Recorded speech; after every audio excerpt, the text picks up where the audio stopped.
වේදනාව දැනෙන කැම නිසා නෙවෙයි දත්වල සංවේදීතාවය නිසායි. විසඳුම නව සෙන්සිටිව් එක්ස්පර්ට් by සිග්නල්. තත්පර 30න් වේදනාවට සහනයක්. නැවත මතුවීම වැළැක්වීමටද උපකාරී වේ. දත්වල සංවේදීතාවය නිසා ඇතිවන වේදනාව ඔබත් පරාජය කරන්න. නව සෙන්සිටිව් එක්ස්පර්ට් by සිග්නල්.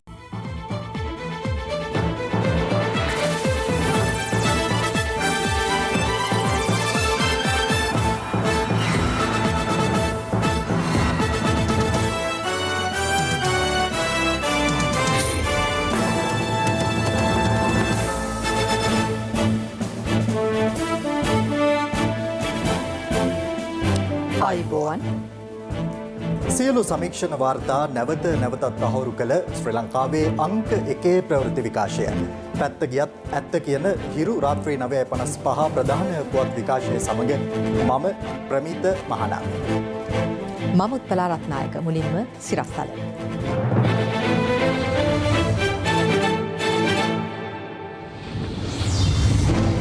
හෙට සිට ත්‍රිරෝද රථ සහ යතුරු පැදිත් බස් මන්තීරුවට නීති කඩන රියදුරන්ට අනිද්දා සිට දඩ.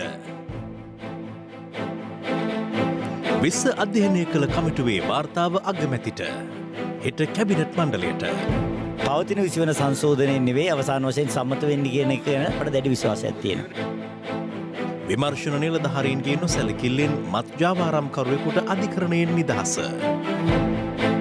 මැර තර්ජන මැද හිරු CIA හෙළි කළ වැලිකන්දේ පරිසර විනාශය. බංග්ලාදේශ කණ්ඩායමට නිරෝධායන කොන්දේසියක්. ක්‍රිකට් ටූර්නමන්ට් එකක් ගහන්න ඕන නම් අපි යම්කිසි මාර්ගෝපදේශයක් දෙනවා. ඔවුන්ට කොහොමද නිරෝධායනය වෙන්න ඕනේ කියලා.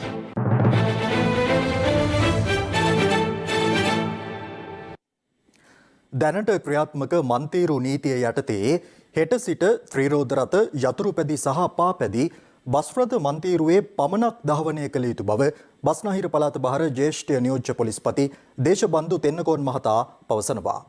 මන්තීරු නීතිය උල්ලංඝනය කරන රියදුරන්ට එරෙහිව රුපියල් 2000ක දඩයක් පැනවීමට පියවර ගන්නා බවද පොලිසිය සඳහන් කළා. කෙසේ වෙතත් ලංකා පෞද්ගලික බස් හිමියන්ගේ සංගමය පවසන්නේ බස් මන්තීරුවේ ත්‍රිරෝද රථ සහ යතුරු පැදි ධාවනය කිරීමට තීරණය කළහොත් ප්‍රමුඛතා බස් මන්තීරු ක්‍රමවේදයෙන් ඉවත් වීමට තීරණය කරන බවයි. දවසේ පුවත කොළඹ මෙන්ම කොළඹින් බැහැර ඇතැම් ප්‍රදේශවලත් බරපතල ගැටලුවක් වී තිබෙන වාහන තදබදයට විසඳුමක් ලෙසයි මන්තීරු නීතිය නැවත ක්‍රියාත්මක කිරීමට පොලිසිය පියවර ගත්තේ. මහා මාර්ගවල විනය පවත්වා ගැනීමට රේදුරන් කටයුතු නොකිරීම මෙලෙස වාහන තදබදයක් ඇතිවීමට මූලික හේතුව ලෙස හඳුනාගෙන තිබෙනවා. ඒ අනුව කොළඹ නගරයේ වැඩි වශයෙන් රථ වාහන තදබදය ඇතිවන මාර්ග 4ක් කේන්ද්‍ර කරගනිමින් ඊයේ සිට ආරම්භ කළ මන්තීරු නීතිය අදත් මෙලෙස ක්‍රියාත්මක වුණා.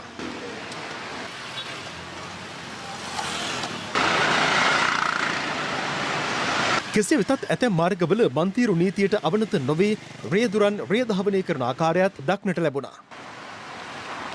එලෙස මන්තීරු නීතියට අවනත නොවන රියදුරන් දැනුවත් කිරීමට බස්නාහිර පළාත බහර ජ්‍යෙෂ්ඨ නියෝජ්‍ය පොලිස්පති දේශබන්දු තෙන්නකෝන් මහතා ඇතුළු නිලධාරීන් පියවර ගත්තේ මෙලෙසිය. මේ දැක්ක නේද එහා පැත්තේ ඉඳලා මන්තීරුවෙන් එහා කරවන්න දැම්මා. දැන් ඔබතුමාලා තමයි මේ පාරේ මාර්ග තදබදී ඇති කරන්නේ. දැන් මේ දවස් තුන විතරයි අවවාද කරන්නේ. නැත්නම් අනිවාර්යයෙන්ම නඩුවක් වෙනකොට දඩපත්යක් ලබා දෙනවා මේ වැරදි කරන කට්ටිය. ඩ්‍රෝන යානා යොදාගනිමින් මන්තීරු නීතිය උල්ලංඝනය කරන රේදුරන් හඳුනා ගැනීමටද අදත් පියවර ගත්තා. කෙසේ වෙතත් අප වාර්තාකරුවන් පැවසුවේ මන්තීරු නීතිය ආරම්භ කළ ඊයේ දිනට සාපේක්ෂව රථ වාහන තදබදයේ අඩුවක් පැවති බවයි. මේ අතර හෙට දිනේ සිට ත්‍රිරෝද රථ යතුරු පැදි සහ පා පැදි බස් රථ මන්තීරුවේ පමණක් ධාවනය කළ යුතු බව බස්නාහිර පළාත බහර ජ්‍යෙෂ්ඨ නියෝජ්‍ය පොලිස්පති දේශබන්දු තෙන්නකෝන් මහතා පවසනවා. මන්තීරු නීතිය ක්‍රියාත්මක නොවන කාලයේදී මේ මාර්ගයේ එක පැත්තකින් වාහන 6ක් පමණ දල වශයෙන් ගමන් කරලා තියෙනවා. ඊයේ දවසේ මන්තීරු නීතිය ක්‍රියාත්මක කිරීමත් එක්ක එක මන්තීරුවක වාහන 4ක් පමණක් එක මන්තීරුවක් ඔස්සේ ගමන් කරවීම සැලැස්වීම තුළ ඒ අතිරික්ත වශයෙන් ගමන් කරපු වාහන දෙකක් ගමන් කිරීමට නොහැකි වීම නිසා කොළඹ නගරයට ඇතුල් වෙන ස්ථානවලින් පිටත යම්කිසි ලොකු රථ වාහන තදබදයක් ඇතිවෙච්ච බව අපි ඊයේ දවසේ දැක්කා. ඒ අනුව ඒ අත්දැකීම හේතු කරගෙන අද දවසේදී අපි ඒ ඇතුල් වෙච්ච වාහන සියල්ලම මාර්ගවලට ප්‍රවේශ කරලා ඒ ඇතුල් කරපු වාහන සියල්ලටම එක මන්තීරුවක් ඔස්සේ ගමන් කරන්න සලස්සලා තියෙනවා. ඒ අනුව අද දවසේදී ඊයේ ඇතිවෙච්ච තදබදය ඇති වෙලා නැහැ. ඒ නිසා විතාම කරුණාවෙන් ඉල්ලා සිටිනවා යතුරුපැදි කරුවන් සහ ත්‍රිවිල් කරුවන්ගෙන් අමාත්‍යංගෙන් හෙට දවසේ මේ අත්අඩංගුව බැලීම සාර්ථක කර ගැනීම සඳහා පාරේ වම්පස තීරුවෙන් එහෙම නැත්නම් බස් රථ ප්‍රමුඛතා මන්තීරුවට යොදලා තියෙන මන්තීරුව ඔස්සේ පමණක් අතුරුපැස් සහ පාපස් සහ ත්‍රිවිලත ගමන් කරවන්න අපි අනිවාර්යයෙන්ම මේ පෙරහුරුවෙන් පසුව නඩුවක් වෙනුවට දඩ මුදලක් පැවරීමේ හැකියාවක් තියෙනවා රුපියල් 2000ක දඩයක්. ත්‍රිරෝද රථත් යතුරු පැදිත් ප්‍රමුඛතා බස් රථ මාර්ගයට අනුයුක්ත කරොත් අනිවාර්යයෙන්ම ක්‍රියානුතුරු සංඛ්‍යාව ඉහළ යනවා. මේ සම්බන්ධයෙන් ලංකා පෞද්ගලික බස් හිමියන්ගේ සංගමයේ දැඩි විරෝධතාවය පළ කරනවා. පොලිසියට එසේ කරන්න හැකියාවක් නැහැ. අපේ බස් රථ ප්‍රමුඛතා මාර්ගය ගැසට් කරලා තියෙනවා. ඒ වගේම අපි පොලිසියට විරුද්ධව මේට වසර කිහිපයකට පෙර පැමිණිලි කරා මානව හිමිකම් කොමිසමේ. මානව හිමිකම් කොමිසමේදී එකඟ වෙලා තියෙනවා බස් ප්‍රමුඛතා මාර්ගය සම්බන්ධයෙන් අනි ක්‍රියාමාර්ගයක් කරොත් අපි අනිවාර්යයෙන්ම ප්‍රමුඛතා බස් මන්තිරු ක්‍රමවේදයෙන් ඉවත් වෙන්න කටයුතු කරනවා. තිරෝධ රථ බස් පිටිපස්සෙන් යනවායි කියන එක එහෙන විහිළුවක්. තවත් නැති මාර්ග තදබදයක් තමයි ඇති වෙන්නේ. අද මේ වෙනකොට කොළඹ නගරයේ විතරක් ත්‍රිවිල් ලක්ෂ එකමාරකට වැඩිය දවසේ ධාවනය වෙනවා. අවශ්‍ය මේ කරදර වලට තිරෝධ රථ රීදුරන්ව යොමු කිරීම අපි තරයේ හෙලා දකින්න. මේ අතර මන්තිරු නීතිය පිළිබඳව අද රීදුරන් දැක්වූ ප්‍රතිචාරයයි මේ. සාර්ථක භාවයෙන් දකින්න ඕන තව ටික දවසක් ගිහිල්ලා තමයි දික. ඊයේ විනාඩි 10ක් මෙතන අදත් විනාඩි 5ක් විතර මෙතනම ඉන්නේ. ඊට කලින් නම් මේ වගේ පරක් කොලා නැහැ. මන්තිරු නීතිය හොඳයිද? හොඳයි මන්තිරු නීතිය හොඳයි. ඉතින් ට්‍රැෆික් එහෙම අඩුවේ. සම්පූර්ණම වැරදි තීරණයක්. අපි වෙනදට විනාඩි 5න් යන ගමන දැන් විනාඩි 20කටවත් යන්න බැහැ. මන්තිරු නීතිය හොඳයි වෙනසක් තියෙනවා නේද? වම ඔක්කොම වාගෙන ඉන්නේ. අපිට වමට යන්න ඕනේ. ඉතින් මේගොල්ලෝ ඉර කරගෙන ඉන්නේ. දවසේ පුවත.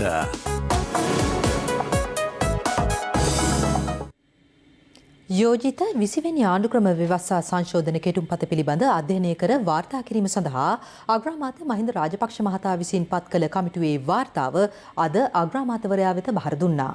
අදාළ කමිටු වාර්තාව හෙට අමාත්‍ය මණ්ඩලයට ඉදිරිපත් කිරීමට නියමිතයි. යෝජිත 20 වෙනි ආණ්ඩුක්‍රම ව්‍යවස්ථා සංශෝධන කෙටුම්පත පිළිබඳව අධ්‍යයනය කර වාර්තාවක් සකස් කිරීම සඳහා අග්‍රාමාත්‍ය මහින්ද රාජපක්ෂ මහතා විසින් සමාජිකයන් 9 දෙනෙකුගෙන් යුත් කමිටුවක් පසුගියදා පත් කළා. එම කමිටුවේ සමාජිකයන් කමිටු සභාපති මහාචාර්ය ජී.එල්. පීරිස් මහතාගේ නිවසේ ඊයේ පස්වරුවේ සාකච්ඡාවක නිරත වුණා. අමාත්‍ය උදය ගම්මන්පිල මහතා පැවසුවේ දැනට ගැසට් කර තිබෙන 20 වන සංශෝධනයේ වෙනස්කම් සිදුවනු ඇති බවයි. ඉතිහාසයේ ප්‍රථම වතාවට තමයි ගැසට් මගින් ප්‍රසිද්ධ කරපු කෙටුම්පතක් නැවත සමාලෝචනයට ලක් කරන්නට කමිටුවක් පත් කරේ. ඒ කියන්නේ මේ ආණ්ඩුව ජනතාවට ඇහුම්කන් දෙන්න සූදානම්, අඩුපාඩු තියෙනවා නම් සකස් කරගන්න සූදානම්. සමහර සාධනීය ලක්ෂණ ලෙස අපි දුටු දේවල් ගැන සීළු දෙනා අතර එකඟතාවය ඇති වුණා. ඒ නිසා ඒවා අනිවාර්යයෙන්ම පවතින 20 වන සංශෝධනයේ නෙවෙයි අවසාන වශයෙන් සම්මත වෙන්නේ කියන එක ගැන අපට දැඩි විශ්වාසයක් තියෙනවා. මේ අතර එම කමිටුවේ වාර්තාව අද පෙරවරුවේ අග්‍රාමාත්‍ය මහින්ද රාජපක්ෂ මහතා වෙත බහර දුන්නා. 20 වන ව්‍යවස්ථා සංශෝධනය පිළිබඳව කළ අධ්‍යයනයේදී ඊට අලුතින් එක් කළ යුතු සහ සංශෝධනය කළ යුතු කරුණු සම්බන්ධයෙන් අදාළ කමිටුවේ සමාජිකයන් අග්‍රාමාත්‍යවරයා එහිදී දැනුවත් කර තිබෙනවා. කමිටු සමාජික අමාත්‍ය නිමල් සිරිපාලද සිල්වා මහතා පැවසුවේ 19 වන සංශෝධනයේ සාධනීය කරුණු ඒ ආකාරයෙන්ම පවත්වාගෙන ඉවත් කළ යුතුයයි තීරණය කළ කරුණු ඉවත් කිරීම සඳහා කමිටුව දීර්ඝ වශයෙන් සාකච්ඡා කළ බවයි. අපි එතුමාට පෙන්වලා දුන්නා මෙය වඩාත් ප්‍රජාතන්ත්‍රවාදීකරණය කිරීම සඳහා අවශ්‍යව ගත යුතු පියවරවල්. නමුත් ඒවා ප්‍රතිපත්තිමය තීරණ වශයෙන් ජනාධිපතිතුමාත් අගමැතිතුමාත් කියන පක්ෂ නායකත්වය ගත යුතු දේවල්. ඒ පිළිබඳව කිසිම ගැටලුවක් මතුවුණේ නැහැ. මේ කරලා තියෙන සංශෝධන සියල්ලම අපි දන්නා නීතිමය දැනුමේ හැටියට ජනමත විචාරණයකට තුඩු නොදෙන සංශෝධන. 3/2 බහුතර බලයකින් සම්මත කරගන්න පුළුවන්. මේ අතර යෝජිත 20 වෙනි ව්‍යවස්ථා සංශෝධනය සහ අග්‍රාමාත්‍යවරයා පත් කළ කමිටුව සම්බන්ධයෙන් දේශපාලන නියෝජිතයන් අද මෙලෙස අදහස් පළ කළා. රජයේ අනිත් සියලුම අමාත්‍යාංශ දෙපාර්තමේන්තු සංස්ථා මේ සියල්ලම විගණනයට ලක් වෙනවා නම් ජනාධිපති කාර්යාලයත් අගමැති කාර්යාලයත් විගණනයෙන් ඉවත් කිරීමේ අරමුණ මොකක්ද කියන එක අහන්න කැමතියි. ඒ වගේම විගණන කොමිසම, ඒ වගේම ප්‍රසම්පාදන කොමිසම මේ කෙටුම්පතෙන් ඉවත් වෙලා තියෙන 19+ කියන දණට අපි යනවා මිසක් ඒකෙන් පස්සට ගිහිල්ලා මේ ආණ්ඩුක්‍රම ව්‍යවස්ථා සංශෝධනයක අපේ සහාය අපි ලබා දෙන්නේ නැහැ. 19 වෙනි සංශෝධනයේ මේ රටේ විගණන ක්‍රියාවලිය ශක්තිමත් කළා. විගණන කොමිෂන් එකක් හැදුවා. විගණකාධිපතිට බලයක් තිබ්බා. ඒ තීච්ඡ සාධනීය ලක්ෂණ තිබෙන්න ඕනේ. ඒ සාධනීය ලක්ෂණ අතහැරලා විශ්සගෙන එකට මේ රටේ ජනවර්ම කෙලෙසීම. 20 වෙනි සංශෝධන කැබිනට් මණ්ඩලයේ අනුමැතිය ලැබුණායි කියලා කිව්වට එළියට ඇවිල්ලා හුඟ දෙනෙක් විවේචනය කරනවා. තියෙනවා. එහෙනම් ඇයි මේ කමිටුවක් පත් කරේ? ඒ නිසා ගැසට් නිවේදනය පළ කළත් ඒ ගැසට් නිවේදනය අවලංගු කරන්න සිදු වෙනවා. දේශපාලනික වශයෙන් යම් කෙනෙක්ට ඒ විශ්ව පිළිබඳ මතභේදයක් තියෙනවා නම් එයාට පුළුවන් අධිකරණයට යන්න. මේ ලියපු කෙනා හොයනවාද? කවුද ඒක ගෙනාවේ කියන කාරණය නෙවෙයි මේ වෙලාවේ සාකච්ඡා කළ යුත්තේ. 20 සංශෝධනය හෝ 19 වන සංශෝධනයේ අඩංගු කාරණා මත මේ රටේ ස්ථාවර ආණ්ඩුවක් හදන්න පුළුවන්ද බැරිද කියන කාරණේ. 20 වෙනි සංශෝධනයෙන් රටට වෙන අහිතකර බලපෑම කොකෙද්ද කියනවා නම් ඒ 20 වෙනි සංශෝධනයේ හදවුවේ කවුද කියලාවත් ආණ්ඩුවේ ඉන්න උගත් විද්වත් බුද්ධිමත් කවුරුත් පිළිගන්නේ නැහැ බාරගන්නෙත් නැහැ. උපැන්න කාගේ වුණා දරුවෝ ඇත්තටම කාගේ වුණා දරුවෝ ඔක්කොම අපේ. මොකද මේක ආණ්ඩුවේ වැඩක්. ඒතර අපිට ආණ්ඩුවේ වැඩක් හැටියට ඒක මිදෙන්න බෑ. හැබැයි දරුවෝ හොඳට හදාගන්න. මේ විවස්ථාව හොඳට හදාගන්න එක අපි ඔක්කොම වගේ කීම. ඒ නිසා තමයි මේ මහන්සි වෙන්නේ. ඔය කයි ගෙවට ගෙසරේ කැබිනට් එකට දානකොට සටහන් කරලා තිබුණා මේක සාකච්ඡාවට නොවේ අනුමැතිය සඳහා පමණයි කියලා. ඒ වගේ ඒකාධිපති ව්‍යවස්ථා සංශෝධනයකට තමයි මේ අරාදින්නේ. පහුගිය අවුරුදු 4මාර කාල පරිච්ඡේදයේ බටහිර තානාපති කාර්යාලවල නිලධාරීන් ඇවිල්ලා තමයි ආණ්ඩුක්‍රම ව්‍යවස්ථා හැදී. ඉතින් මේ රටේ සුජාත මිනිස්සු හදන සංශෝධනයක් මේ ඉතින්. අපි දන්නවා ඉදිරිපත් වෙන යෝජනා පිළිබඳ යම් ගැටලු තියෙනවා නම් මතුවෙච්ච ඒවා සංශෝධනය කරමින් නිවැරදි කටයුතු අත ගන්නවා. ඒක තමයි පේන්නේ. මේ තියෙන යෝජනා චෝදනා ඔක්කොම අපි සැලකිල්ලට ගන්නවා. අපි මේ අවසාන ලියවිල්ලක් නෙමෙයි පාර්ලිමේන්තුවේ සම්මත කරනකොට රටට හිතකර විදියට 20 වෙනි සංශෝධනය කියන තමයි අපි බලාපොරොත්තු වෙන්නේ. ඒ වගේම ඊටමත් කඩනමින් නව ව්‍යවස්ථාවක් සකස් කිරීමේ කටයුතු ක්‍රියාත්මක කරාම මේ ප්‍රශ්න ගොඩක් විසඳ ගන්න පුළුවන්. මේ අතර ආණ්ඩුව 20 වැනි ව්‍යවස්ථා සංශෝධනයෙන් අඩක් මේ වන විටත් හකුලාගෙන ඇති බව විපක්ෂ නායක සජිත් ප්‍රේමදාස මහතා පවසනවා. ඔහු මේ බව සඳහන් කළේ කොළඹ නව නගර ශාලාවේ අද පස්වරුවේ පැවති සම්මන්ත්‍රණයකට එක්වෙමින්.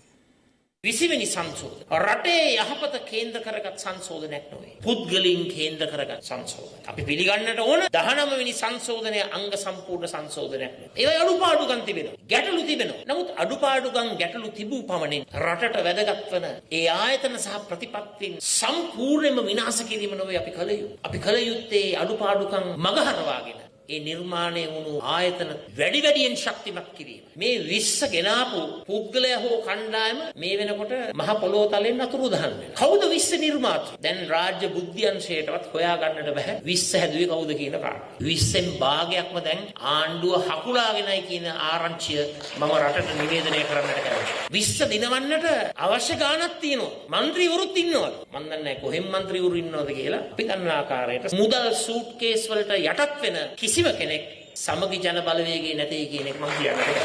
මොනියම් හෝ ආකාරයකින් යම් කිසි පුද්ගලයෙක් හෝ කණ්ඩායමක් එවන් තීන්දුවක් ගත්තොත් එම කණ්ඩායම සමග මම තරේ විශ්වාස කරනවා එහෙම නැtei කියලා. ඒ කණ්ඩායම සමග කිසිදු දේශපාලන සම්බන්ධතාවයකුත් අපි ඉදිරියට පවත්වන්නේ නැtei කියන එක මම මේ අවස්ථාවේ කියන්න කැමතියි.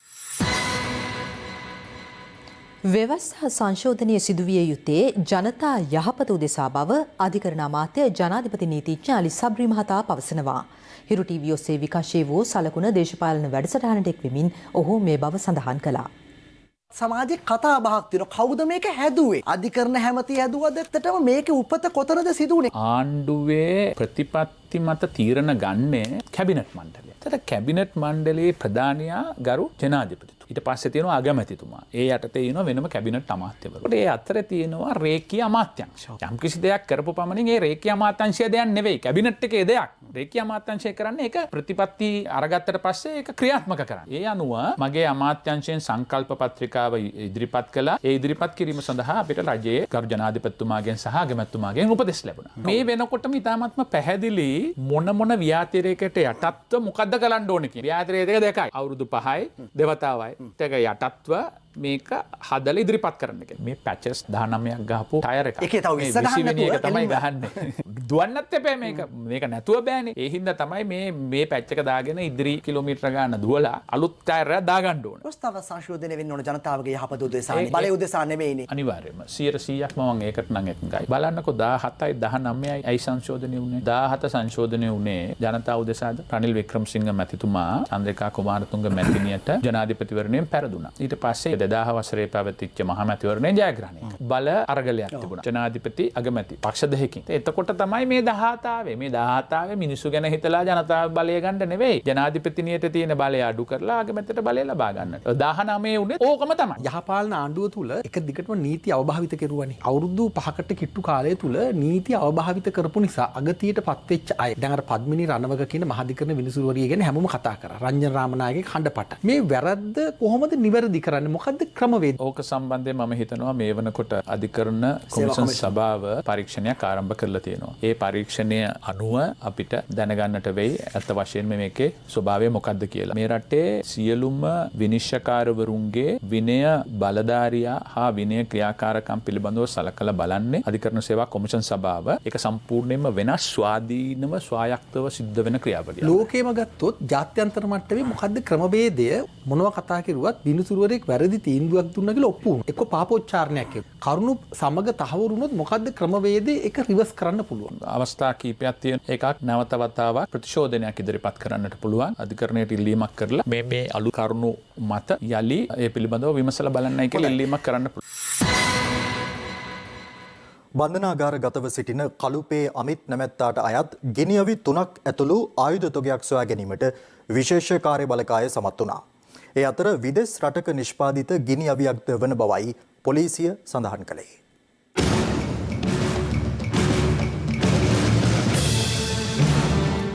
දැනට ගාල්ල බන්ධනාගාරයේ රඳවා සිටින ලද්දුව අමිත් සංජීව හෙවත් කළුපේ අමිත් නැමැත්තාට අයත් ඔස්ට්‍රේලියාවේ නිෂ්පාදිත බ්ලොක් 17 වර්ගයේ නවීන ගිනි අවියක්, ජීව අත්බොම්බ 2ක්, මැගසීනයක් සහ මිලිමීටර් 9 වර්ගයේ උණ්ඩ 10ක් විශේෂ කාර්ය බලකාය විසින් සොයාගනු ලැබුවා. ඒ මීටියාගොඩ කළුපේ ප්‍රදේශයේ කුරුඳුවත්තක සංගවා තිබියදී.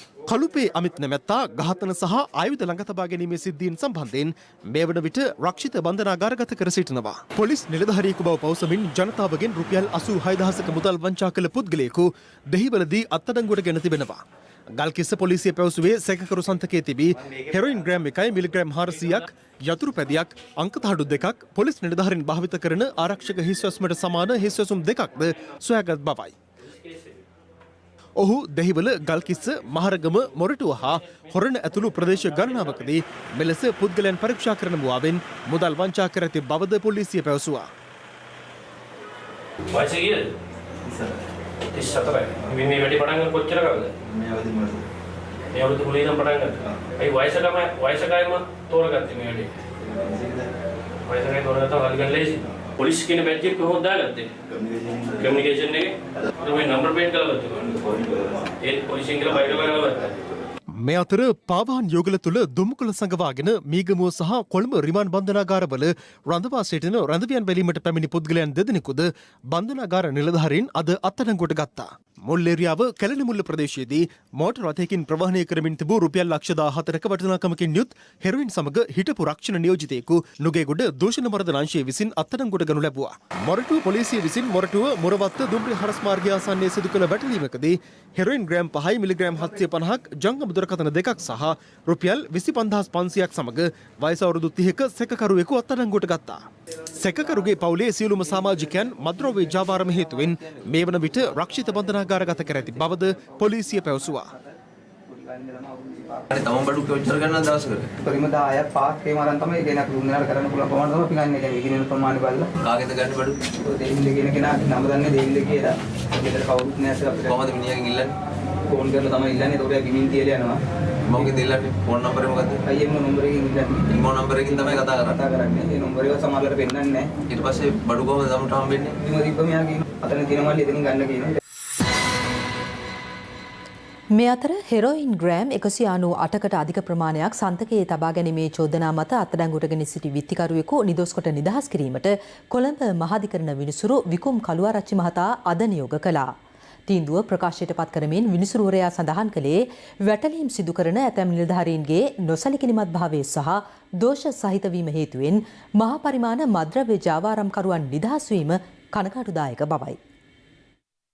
2012 වසරේ සැප්තැම්බර් මාස 26 වන දින පොලිස් විශේෂ කාර්ය බලකාය නිලධාරීන් විසින් කොළඹ පුරහල අසල සිදු කළ වැටලීමකදී හෙරොයින් ග්‍රෑම් 198.9ක් සමග මෙරිඤ්ඤගේ ධනසිරි නැමැති සැකකරු අත්අඩංගුවට ගෙන තිබුණා.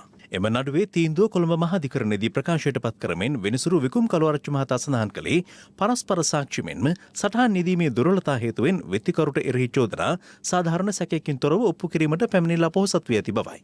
එමෙන්ම මෙම වෙත්තිකරු අත්අඩංගුවට ගන්නා අවස්ථාවේදී මෙතරම් විශාල හෙරොයින් ප්‍රමාණයක් පොලිසිය විසින් අධිකරණයට ඉදිරිපත් කළේ යයි සිතිය නොහැකි බවද වෙනසුරුවරයා ප්‍රකාශ කළා.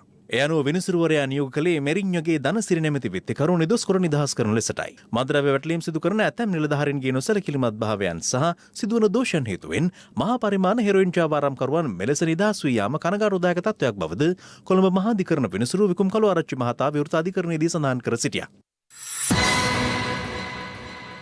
මෙවන විට අපරාධ පරීක්ෂණ දෙපාර්තමේන්තුව භාරයේ සිටින සහරාන් හෂීම්ගේ න්‍යායාචාර්යවරයා වන නෞෆ මෞලවිගේ ප්‍රකාශ සටහන් කර ගැනීම සඳහා පාස්කු ප්‍රහාරය සම්බන්ධයෙන් විමර්ශනය කෙරෙන ජනපති කොමිසමේ පොලිස් ඒකකය වෙත අද රැගෙන ආවා.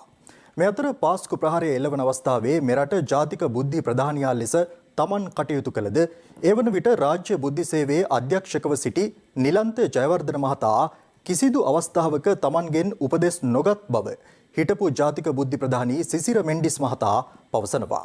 ඒ පාස්කු ප්‍රහාරයේ ජනාධිපති කොමිසම හමුවේ සාක්ෂි දෙමින්. පාස්කු ඉරුදින ත්‍රස්ස ප්‍රහාරය එල්ලවන අවස්ථාවේ මෙරට ජාතික බුද්ධි ප්‍රධානියා ලෙස කටයුතු කළ විශ්‍රාමික නියෝජ්‍ය පොලිස්පති සිසිර මෙන්ඩිස් මහතා ඊයේ පසරුවේ ජනාධිපති කොමිසම හමුවේ සාක්ෂි ලබා දුන්නේ 5 වන දිනටයි. පාස්කු ප්‍රහාරය පිළිබඳ විදෙස් බුද්ධි අංශයකින් කළ පළමු පූර්ව දැනුවත් කිරීම පිළිබඳ එවකට රාජ්‍ය බුද්ධි අධ්‍යක්ෂ නිලන්ත ජයවර්ධන මහතා ජාතික බුද්ධි ප්‍රධානියා ලෙස කටයුතු කළ සාක්ෂිකාර සිසිර මෙන්ඩිස් මහතාට එවූ ලිපිය පිළිබඳ පළමු වරට ප්‍රශ්න කරනු ලැබුවා. අප්‍රේලට පෙරවරුවේ ලිපිය ලද වහාම ආරක්ෂක ලේකම් හේමසිරි ප්‍රනාන්දු මහතා හමුවීමට උත්සාහ ගත්තත් ඔහු එවන විට දිවයිනට පැමිණ තිබූ ඉන්දීය ආරක්ෂක ලේකම්වරයා සමග සාකච්ඡාවක නිරත වී සිටි නිසා එම උත්සාහය ව්‍යර්ථ වුණා. නමුත් එදිනම පස්වරුවේ මම හිටපු ආරක්ෂක ලේකම් හමු වී රාජ්‍ය බුද්ධි අධ්‍යක්ෂවරයා විසින් ලබා දී තිබූ තොරතුරු පිළිබඳව දැනුවත් කළා. එතනදී හිටපු ආරක්ෂක ලේකම් හේමසිරි ප්‍රනාන්දු මහතා හෙට බුද්ධි සම්බන්ධීකරණ රැස්වීමේ නිලන්තර මේක ගන්න කියමු කියලා මට කිව්වා. එහෙනම් ඔබ බුද්ධි සම්බන්ධීකරණ රැස්වීමේදී අදාළ තොරතුරු සාකච්ඡාවට බඳුන් කරන ලෙස රාජ්‍ය බුද්ධි සේවයේ අධ්‍යක්ෂවරයාට දැනුම් දුන්නාද?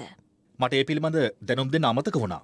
අදාළ තොරතුර සාකච්ඡාවට බඳුන් කළ යුතු බවට අප්‍රේල් 9 බුද්ධි සම්බන්ධීකරණ රැස්වීමේ න්‍යායපත්‍රයට ඇතුළත් නොකළ යයි. සාම්ප්‍රදායිකව බුද්ධි තොරතුරු ලද නිලධාරීන් මා සතු තොරතුරු බුද්ධි සම්බන්ධීකරණ රැස්වීමේ සාකච්ඡාවට බඳුන් කිරීම සිදුවෙන නිසා මෙම තොරතුරු විශේෂයෙන් න්‍යායපත්‍රයට ඇතුළත් කිරීමක් සිදු කළේ නැහැ. රාජ්‍ය බුද්ධි සේවයේ එවකට අධ්‍යක්ෂ නිලන්ත ජයවර්ධන මහතා මුල් බුද්ධි තොරතුර එලෙසින්ම ඔබට යොමු කිරීම හරහා ඔබෙන් යම් උපදෙසක් බලාපොරොත්තු වුණා නොවේද? රාජ්‍ය බුද්ධි සේවයේ අධ්‍යක්ෂ මට කියලා වැඩ කළේ නැහැ. මම ජාතික බුද්ධි ප්‍රධානියා වුණාට ඔහු සිටියේ මා යටතේ නෙමෙයි. ඔහු සිටියේ ආරක්ෂක ලේකම් යටතේ. ඔහු කරන්නේ මොනවද කියලා මම දන්නේ නැහැ. මොකද මට කියලා නෙමෙයි ඔහු වැඩ කරන්නේ. ඉතින් ඔහුට දෙන්න ඕන උපදෙස් මොනවාද කියලා මම දන්නේ නැහැ. අනික රටේ බුද්ධි තොරතුරු සපයන ප්‍රධානතම ආයතනයේ බහරව ඉන්න ජ්‍යෙෂ්ඨ නිලධාරියා ඔහු. ඔහු මගෙන් උපදෙස් බලාපොරොත්තු විය යුතු නැහැ. ඔහු කිසිදාක මගෙන් උපදෙස් ලබාගෙනත් නැහැ. මේ අතර සහරාන් හෂිම්ගේ අන්තවාදී සංවිධානයේ න්‍යායාචාර්යවරයා වන පාස්කු ප්‍රහාරයට පසු අපරාධ පරීක්ෂණ දෙපාර්තමේන්තුවේ අත්අඩංගුවට පත් වූ නෞෆ මෞලවී නැමැත්තාද අද පෙරවරු 9:30ට පමණ කොමිසමේ පොලිස් විමර්ශන ඒකකය වෙත රැගෙන ආ අතර පැය 6කට වැඩි කාලයක් ඔහුගෙන් ප්‍රකාශ සටහන් කර ගැනුණා.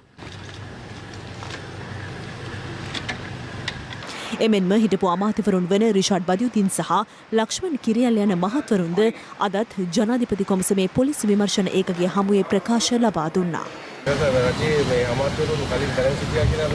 නෑ අපේ ආරක්ෂකාංශවලට SMS එකක් එවලා තිබ්බා. ඇමතිවරයාගේ ආරක්ෂාව ගැන වෙනදාට වඩා උනන්දු වෙන්න කියලා විතරයි. දත්තපාරයක් ගැන සඳහනක් තිබ්බේ නෑ. ඇත්තටම ආරක්ෂාංශය හරියට කටයුතු කරා නම් මේ වගේ සිද්ධියක් වෙන්නේ නෑනේ. මේකම දැනගෙන ඒක වළක්වන්න යාලා කටයුතු කරලා තිබුණේ නෑ. ඔබතුමාලගේ ආණ්ඩුවේ ආරක්ෂකාංශය තමයි කරලා තියෙන්නේ. ආණ්ඩුවක් විදියට එක අමාත්‍යාංශයේ බාර ඇමතිවරු හිටියා. මේ ආරක්ෂාංශය වෙනම අමාත්‍යාංශයක්නේ.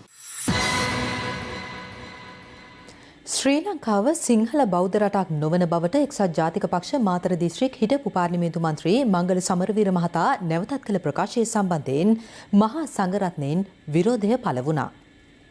පාස්කු 21 වෙනිදා සහරාන් බෝම්බ ප්‍රහාරය දියත් කරන්න එන්න කලින් සහරාන්ට පිරිත් නූලක් බැඳලා ආශිර්වාද නොකරපු නිසා අපි ජාතිවාදී හාමුදුරුවරු හෝ චීවරධාරීන් වෙන්න පුළුවන්. අර්ජුන මහේන්ද්‍රන් මහත්තයා මහ බැංකුවට ඇවිල්ලා මහ දවාලේ මහ බැංකුව කඩාගෙන යන වෙලේ ජය පිරිත් නොකියපු නිසා අපි චීවරධාරීන් බවට පත් වෙන්න පුළුවන්. මංගල සමරවීර මහත්තයා 31 යෝජනාව ජිනීවාවල සම්මත කරගෙන ලංකාවේ හමුදාව යුදාපරාධ කළා කියන එකඟතාවය ඇති කරගන්නකොට එතුමාට සෙත් පිරිත් කියලා ආශිර්වාද කරපු නැති එක නිසා අපි ජාතිවාදී චීවරධාරී භික්ෂුන් වහන්සේලා වෙන්න පුළුවන්. ඉන්දියාවේ හින්දුන් හිටියට ඒකට හින්දුන් ඉන්න රට කියලා කියන්නේ නැල්ලු. අපි අහනවා මංගල සමරවීර මහත්තයන් කවුද එහෙම කියන්නේ නැත්තේ? හින්දුස්තානය කියලා තමයි ඉන්දියාව හඳුන්වන්නේ. හින්දුන් බහුතරයක් ඉන්න රට හින්දුස්තානය. සිංහලයන් බහුතරයක් සිටින රට සිංහල බෞද්ධ රට. අපිට මේ සියලු කරුණු වලින් පේන්නේ මංගල සමරවීර මහත්මයා සිංහල බුද්දිස් ෆෝබියා කියන මානසික ව්‍යාධියෙන් පෙළෙන බරපතල මානසික රෝගියෙක්. දවස පුරාම ගමට ගිනි තියලා හවසට බනහන ඇන්ටි කෙනෙක් වගේ තමයි මංගල සමරවීර. මේ රට සිංහල බෞද්ධ රටක් නෙවෙයි කියන එක නිතර කියමින් ඔහු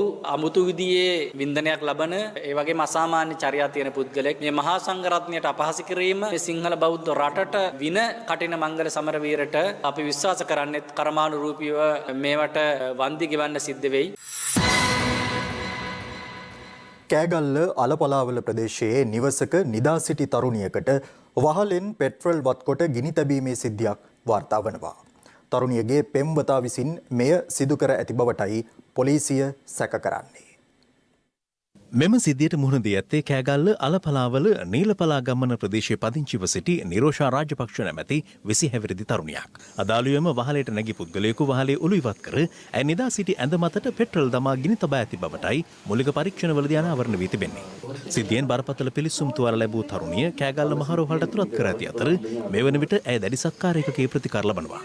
ළමයා නින්දෙන්න නේ ඉන්න ළමයාට තේරුම් නැහැ ගිනි ගන්න විචුනාට ඇහැලා ඉන්න දෙන්නේ නෙවෙයි නෙවෙයි අපි දැන් අදින ගහලා නෙවෙයි මම කියත්තා කරවන්න ඇඳෙම කරවන්න මෙච්චර වෙනවා මම ගිනි කොටක් තිබ්බේ ආයේ පෙවුන්නේ නැහැ මොනවා ළමයෙක් ඉන්නවා කියලා පෙවුන්නේ නැහැ මට පොරවන්න ඉන්න ඇද්ද සීට් එක ගිනි කොටක් විතර දැක්කේ මම ඔහම කියලා ගත්තාම ලෙස්සලා බැන්නා මම ගැලවිලා සම්පූර්ණ මේ ඔක්කොම පිටින් ඔක්කොම පිටින් ඒ වෙලම ගැලවුණා මම ළඟින් දියතලා උත්තර ගන්නේ 20 හැවිරිදි නිරෝෂා පසුගියදා සිය පෙම්වතා සමග මාතලේ පිහිටි නිවසක පදිංචියට ගොස් ඇති අතර එහිදී ඇති වූ ආරවුලක් හේතුවෙන් යලි නිවසට පැමිණ ඇත්තේ මීට මාස කිහිපයකට පමණ පෙරයි. ඒ අනුව දෙදෙනා අතර ඇති වූ පෞද්ගලික ආරවුලක් හේතුවෙන් මෙම ගිනි තැබීම සිදු කර ඇති බවටයි පොලිසිය සැක කරන්නේ. මේ වන විට ප්‍රදේශයෙන් පලා ගොස් ඇති සැකකාර පෙම්වතා අත්අඩංගුවට ගැනීම සඳහා පොලිසිය පුළුල් පරීක්ෂණයක් ආරම්භ කර තිබෙනවා.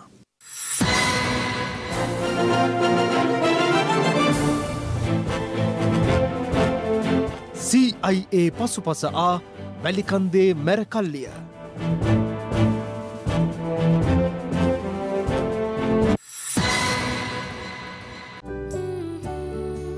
ලයිෆ් බොයි ෂැම්පූල ඇති කිරි ප්‍රෝටින් සහ මල්ටිවිටමින් හිසකෙස් මුල සිට පෝෂණය කර ශක්තිමත් කරයි. ලයිෆ් බොයි ෂැම්පූ ඔයත් ශක්තිමත්.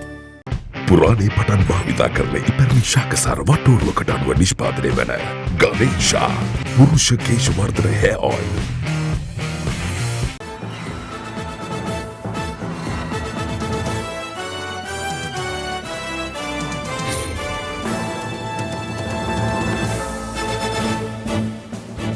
මහවැලි අධිකාරිය මගින් වනාන්තර ඉඩමකින් අක්කර 100ක් මහා පරිමාණ සහල් මෝල් හිමියෙකුට ලබා දීම හරහා පොළොන්නරුව වැලිකන්ද ප්‍රදේශයේ විශාල පරිසර විනාශයක් සිදුවෙමින් පවතිනවා.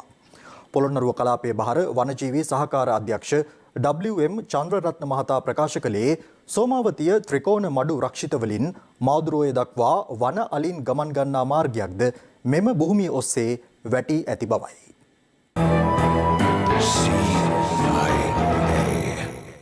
මේ පොළොන්නරුව වැලිකන්ද සිංහපුර ප්‍රදේශයයි සෝමාවතිය ජාතික වනෝද්‍යානය හා ත්‍රිකෝණ මඩුව රක්ෂිත භූමිය අතර ඇති මෙම වන කලාපය අයත් වැත්තේ ශ්‍රී ලංකා මහවැලි අධිකාරියටයි. එම භූමියෙන් අක්කර 100ක් වැලිකන්ද ප්‍රදේශයේ මහා පරිමාණ සහල් මෝල් හිමිකරුවෙකුට බඩේරිංගු වගා කිරීම සඳහා ලබා දීමට මහවැලි අධිකාරිය මේ වන විට පියවර ගෙන තිබෙනවා. බඩේරිංගු වගාව කෙසේ වුවද හිරු CIA තොරතුරු හෙළි කරගත්තේ මෙහි ඇති වටිනා ගස් රැසක් මේ වන විටත් කපා ඉවත් කිරීමට ලහියේ පියවරගෙන ඇති බවයි.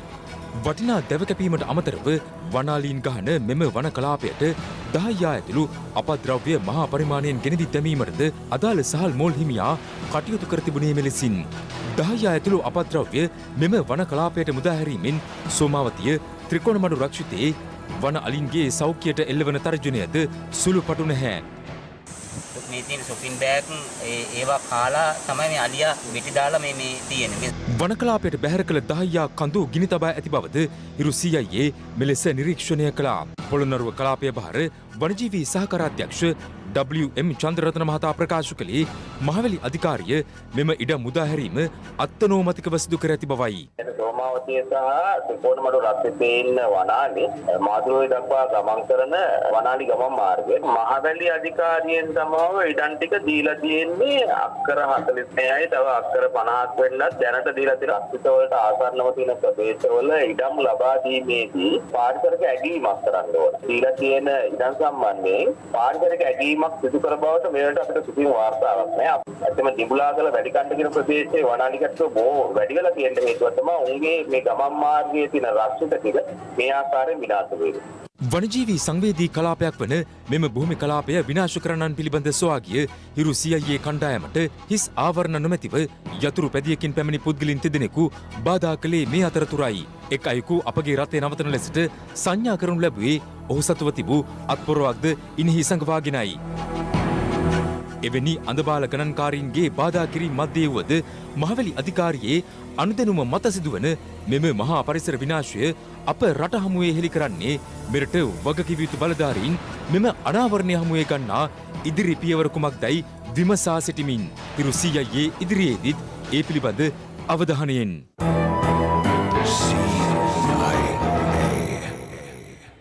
ඉන්දිය පාර්ලිමේන්තුවේ මන්ත්‍රීවරුන් 25 දෙනෙකුට COVID-19 ආසාදනය වී ඇති බවට විදේශ මාධ්‍ය වාර්තා කළා. මේ අතර තවත් ආසාදිතයින් 11 දෙනෙකු අද දිනේදී සුවය ලබා රෝහල් වලින් පිටව යාමත් සමග මෙරටදී සුවය ලැබූ සමස්ත කොවිඩ් ආසාදිතයින් සංඛ්‍යාව 3016 දක්වා ඉහළ ගියා.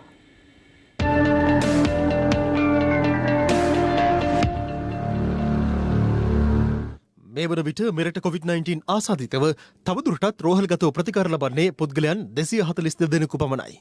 මේ අතර ලබන මාසේ බංග්ලාදේශ ක්‍රිකට් කණ්ඩායමේ ශ්‍රී ලංකා ටෙස්ට් තරඟ සංචාරයේද මේ වන විට අවිනිශ්චිත තත්ත්වයක් මතුව ඇත්තේ එරට ක්‍රිකට් පාලක මණ්ඩලය සිය ක්‍රීඩකයන් සහ කාර්ය මණ්ඩලය දින 14ක් නිරෝධායනය වීමට අකමැත්ත පළ කිරීම හේතුවෙන්. ක්‍රිකට් ටූර්නමන්ට් එකක් ගහන්න ඕන නම් සුමාන දෙකක් නිරෝධායනය වෙන්න බැරි නම් එහෙමනම් මොකක්ද කරන්න ඕන ක්‍රමවේදය කියලා අපි ඒක ගණනය කරලා හදන්න වෙනවා. නමුත් මේ අවස්ථාවේදී සෞඛ්‍ය අමාත්‍යාංශය විසින් ලබා දීලා තියෙන මාර්ගෝපදේශය අනුව බංග්ලාදේශ කණ්ඩායම ලංකාවට ආවම මේ සියලුම දෙනාට අපි යම්කිසි මාර්ගෝපදේශයක් දෙනවා ඔවුන්ට කොහොමද නිරෝධායනය වෙන්න ඕනේ කියලා ඒ විදිහට නිරෝධායනය විය යුතුයි. එහෙම නැත්නම් ඉතින් අපිට මේ අපේ රටේ තියෙන තත්ත්වය පවත්වාගෙන යන්න බැරි වෙනවා.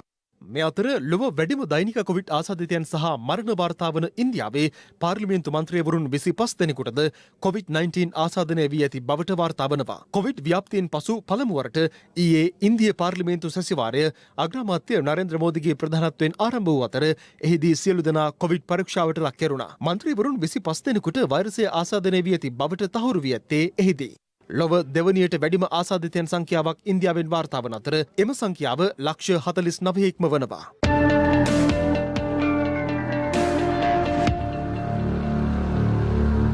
අලුත්ම මිරිස් කරා ටිකක් අවුවේ වේලලා වංගෙඩිය කොටලගත්තා වගේමයි. ෆ්‍රීලන්ඩ් චිලි පවුඩර්. සුරක්ෂිතම ඇසුරුමින් එන නිසා. ගෙදර හැදුව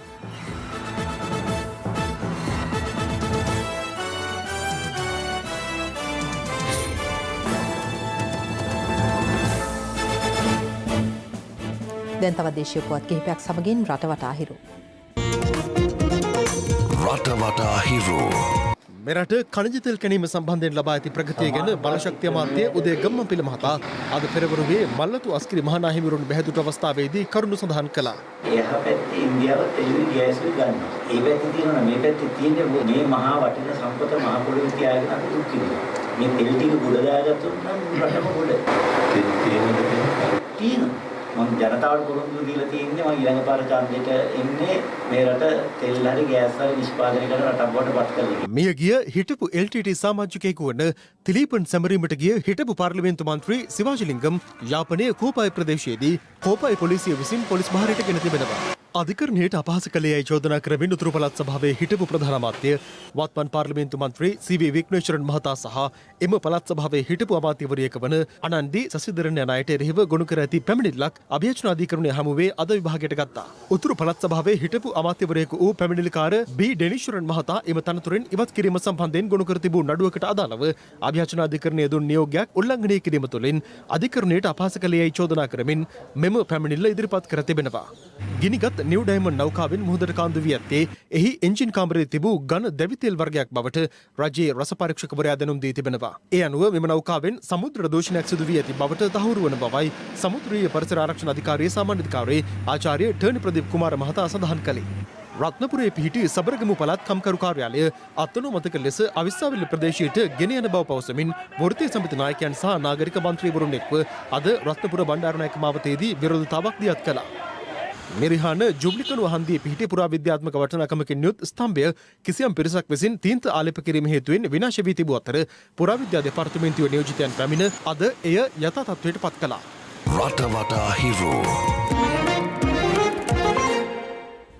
සූදානම අදට සමුගන්නට. පැත්ත නොගත අත දැනගැනීමේ අයිතිය තවදුරටත් තහවුරු කර ගැනීමට ඔබගේ ජංගම දුරකථන ජාලය අනුව තිරයේ දිස්වන පරිදි හිරු ප්‍රති SMS සේවාව සක්‍රිය කරගන්න. අපි යලි හමුවන්නේ හෙට මධ්‍යහන 11:55ට. සුබ රාත්‍රියක්.